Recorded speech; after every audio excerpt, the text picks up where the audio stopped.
নমস্কার। উত্তরের মাটি থেকে আমি ফজলুল ইসলাম আপনাদের একটা ভিডিও দেখাবো। আমি তার আগে দুটো কথা বলে নিই। আলিপুরদুয়ার জেলার বিজেপির এমপি মনোজ টিগ্গা, যিনি 2016 এবং 2021 বিধানসভা নির্বাচনে মাদারিহাটের এমএলএও ছিলেন, তার একটা ভিডিও আমি দেখাবো। তার আগে ওই যে বলছি যে মাদারিহাটে কোনো এক সময়ে বামফ্রন্টের সময় নাকি রোহিঙ্গা ছিল। মাদারিহাট হাই স্কুলের 2-3 মাসের জন্য বন্ধ করে রেখে সেখানে রোহিঙ্গাদের ক্যাম্প করে রাখা হয়েছিল এবং সেই রোহিঙ্গারা এখন এই মাদারিহাট বীরপাড়া ব্লকে মিশে গিয়েছে, এখানেই আছে। তার মানে রোহিঙ্গা ধরা পড়ে গিয়েছে রোহিঙ্গা। অদ্ভুত। মানে মনোজ টিগ্গা সম্পর্কে দুটো কথা বলি। 2016 সালে মনোজ টিগ্গা মাদারিহাট বিধানসভায় জিতেছে। মাদারিহাটের আপামর জনসাধারণ জানে যে সে বিজেপির টিকিট নিয়েছে, কিন্তু বিজেপির হয়ে জিতেনি। পদ্মফুল প্রতীক নিয়েছে, কিন্তু পদ্ম ফুলের জন্য জিতেনি। সে মনোজ টিগ্গা হিসেবে জিতেছে। কেন? সে মাস্টার মশাই এবং অত্যন্ত সেই মুহূর্তে, আবারও বলছি মনে রাখবেন, সেই মুহূর্তে অত্যন্ত একটা ভদ্র ছেলের নাম ছিল মনোজ টিগ্গা। দল মত ধর্ম বর্ণ ভাষা সংস্কৃতি নির্বিশেষে মনোজ টিগ্গাকে তখন ভালোবাসতো এবং সবাই ওপেন কি পার্টি করুক ভিতরে কিন্তু মনোজ টিগ্গাকে ভোট দিয়ে দিয়েছিল। আপনারা যদি মনে করেন যে ও বিজেপির হয়ে জিতেছে, পদ্মফুলের জন্য জিতেছে, একদম জিতেনি। মনোজ টিগ্গা তার মানুষ হিসেবে জিতেছে। এতটাই ভদ্র ছেলে সেই সময় ছিল। কিন্তু অদ্ভুতভাবে মনোজ টিগ্গার পরিবর্তন দেখে মাদারিহাটবাসী, যারা ওকে চিনে ব্যক্তিগতভাবে, আমি বলছি ফজলুল ইসলাম, আমি মনোজ টিগ্গার সম্পর্কে এর আগে উচ্চারণটুকু করিনি, বিরূপ কোনো কথা বলিনি। কেন বলেন তো? কারণটা হচ্ছে যে মনোজ টিগ্গা অ্যাকচুয়ালি পলিটিক্যালি সে অন্য মেরুর হতে পারে, কিন্তু তাকে আমার ভালো লাগতো। আমার না, সবাইরই ভালো লাগতো। রাজনৈতিকভাবে মোকাবিলা হতে পারে, কিন্তু ব্যক্তিগতভাবে কেন? কিন্তু মানে বিজেপি হতে গেলে যে কন্ডিশন, বিজেপির যে কন্ডিশন, সেই কন্ডিশন প্রথমে কিন্তু মনোজ টিগ্গা ফিল আপ করতে পারেনি।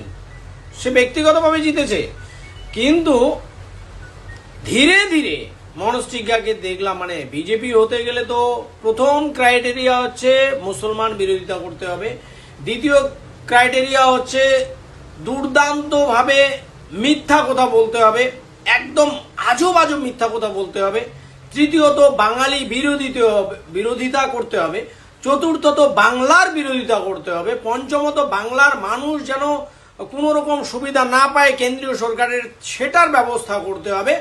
এইসব বিষয়ে মনোজ টিগ্গা একটু দূরে ছিল, কিন্তু ইদানিং সে প্র্যাকটিসে চলে এসছে। কারণটা হচ্ছে যে অন্যদের সাথে, শুভেন্দু অধিকারীর সাথে, সুকান্ত মজুমদারের সাথে থেকে শুরু করে বিজেপির যে তামাম লিডার রয়েছে, তাদের সাথে তো টক্কর দিতে হবে। মনোজ টিগ্গা তো একটা পশ্চিমবঙ্গের একটা অন্যতম নাম বিজেপির, কিন্তু সে পিছিয়ে পড়েছিল যে কতটা মিথ্যা কথা বললে, কতটা সাম্প্রদায়িক হলে তাহলে বিজেপি হওয়া যায়, এটা মনোজ টিগ্গা প্রথমে বুঝতে পারেনি, যার জন্য সে পিছিয়ে পড়েছিল। হঠাৎ করে শুভেন্দু অধিকারী শাহাবুদ্দিনের বাড়িতে কি সব 3 বাটি খেয়ে টেয়েও এসে ও পশ্চিমবাংলার বিরাট নেতা হয়ে গেল, যেখানে ও এই সেদিন মাত্র আসলো। কিন্তু মনোজ টিগ্গা একদম পঞ্চায়েত থেকে শুরু করে, সমিতি থেকে শুরু করে, জেলা পরিষদ থেকে শুরু করে, আপনার এমএলএ থেকে শুরু করে, এমপি থেকে শুরু করে, ও দীর্ঘদিন লড়াই করেছে আর হেরেছে, হেরেছে। তাহলে পশ্চিমবাংলার 1 নম্বর মানুষ হওয়া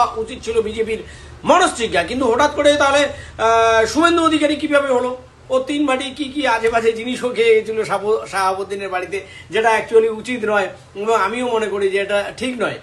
হ্যাঁ, তো তাহলে শুভেন্দু অধিকারী হলো কেন, মনোজ টিগ্গা হলো না কেন? তার মনোজ টিগ্গার একটা আফসোস, যার জন্য সে প্রতিদিন এখন নিরন্তর মিথ্যা কথার বেসাতি করছে। আপনাকে ভিডিওটা দেখাবো এবং আমি বলছি দায়িত্ব নিয়ে, মনোজ টিগ্গা থেকে আমার বয়স অনেক বেশি, ও ও বলেছে মাদারিহাট হাই স্কুল 2-3 মাস ছুটি দিয়ে বন্ধ করে রোহিঙ্গাদের এখানে রাখা হয়েছিল, সেই রোহিঙ্গারা এখন এখানে মিশে গিয়েছে। মাদারিহাটের আপামর ধর্ম, বর্ণ, দল, মত নির্বিশেষে এই কথার তীব্র প্রতিবাদ করা উচিত। আরে ভাই, মেদিনীপুরে যা হবে সেটাকে তেল, ঝাল, নুন, লবণ, মশলা মাখিয়ে আপনার আলিপুরদুয়ার বা মাদারিহাটে বলবেন। আবার মাদারিহাটে যা হবে সেই তেল, ঝাল, নুন মিশিয়ে মেদিনীপুরে বলবেন, মানে মিথ্যা কথা আর কি। তো একটু ফাউল করে গেছে মনস্টিজ্ঞা, যে মাদারিহাটে দাঁড়িয়ে মাদারিহাটের বিরুদ্ধে মিথ্যা কথা বলে দিয়েছে, চরম ফাউল করেছে ও। কোথায় রোহিঙ্গা এসেছে? রোহিঙ্গা কে? মাদারিহাটে সে একটা রোহিঙ্গা খুঁজে বের করে দেখ মনস্টিজ্ঞা।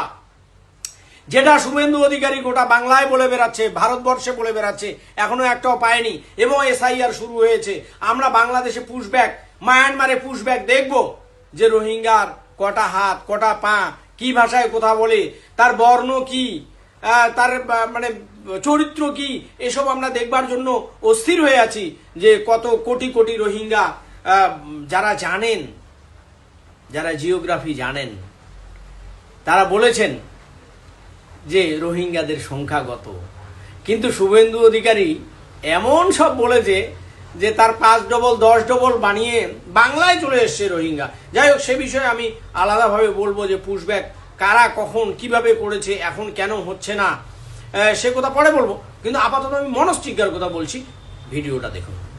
আলিপুরদুয়ার জেলায় কত নাম বাদ যেতে পারে, এরকম থাকতে পারে? দেখুন, সেটা ইলেকশন কমিশন অফ ইন্ডিয়ার কাজ। কার নাম বাদ যাবে, কার নাম বাদ যাবে না, এটা আমাদের কাজ না, ভারতীয় জনতা পার্টির কাজ না।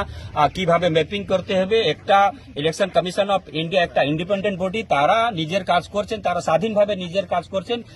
সেটা সময় বলবে যে কার নাম, যারা বেআইনি ভাবে এখানে থাকছেন তাদের নাম বাদ যাবে। সম্ভাবনা আছে আলিপুরদুয়ারে বাদ যাওয়ার? নিশ্চিত অনেক জায়গাতে। আমি জানি যে মাদারিহাট হাই স্কুলকে, আমার সালটা মনে নাই, মাদারিহাট স্কুলকে বন্ধ করে দিয়ে 2 মাস 3 মাস, সাক্ষী আছে মাদারিহাটের মানুষ, 2 মাস 3 মাস রোহিঙ্গাদেরকে এখানে রাখা হয়েছিল। হয়তো সেই সময় বামপন্থীরা ছিল, যারা এখন বড় বড় গলায় মানে মিছিল করছে যে না SIR হলে কেউ থাকতে পারবে না, থাকতে পারবে। মানুষকে ভুল বুঝে আপনারা 34 বছরে শাসন করেছেন, পশ্চিমবঙ্গে কিছু হয় নাই। তো সুতরাং তারা ওই মাটি খুঁজে বেড়াচ্ছে যে আমরা এখানে হবে। তো আমি এখানে বলতে পারি যে মাদারিহাট হাই স্কুলকে 3-4 মাস বন্ধ করে রোহিঙ্গাদেরকে রাখা হয়েছিল। সেই রোহিঙ্গারা কিন্তু এইখানে সবাই সেটেল হয়ে গেছে, তারা এখানে ভোটার হতে পারে না। বা বেটা যেখানে আসো সেখানে তোমাকে যেতে হবে, এখানে তোমার ঠাঁই নেই। এখানে যারা অরিজিনাল ভারতবাসী আছে, অরিজিনাল যারা মুসলিমরা আছে, যারা ভারতবাসী মুসলিমরা আছে, যারা ভারতবাসী, তারা থাকবে। এখানে কোনো বাইরে থেকে এসে রোহিঙ্গা কিংবা অনুপ্রবেশকারীদের জায়গা হবে না। যেখান থেকে আসে তাদেরকে সেখানে যেতেই হবে। ফলে আলিপুরদুয়ারও বহিরাগত আসে বলে আশঙ্কা? একদম নিশ্চিত আছে। সেটা আপনার সময় আসলে নিশ্চিতভাবে জেনে যাবেন যে এখানে বহিরাগতরা আছে। আমি প্রমাণ করে দিতে পারি যে এইখানে মাদারিহাট হাই স্কুলে অনেক রোহিঙ্গাদেরকে স্কুল বন্ধ করে রাখা হয়েছিল, তারা এই আশেপাশে সবাই সেটেল হয়েছে এবং ভোটার লিস্টে তারা নাম তুলেছে। তাদের নাম কাটা না পড়লে কি আমাদের নাম কাটা পড়বে, যারা আমরা ভারতবর্ষের মূলবাসী আছি এখানে।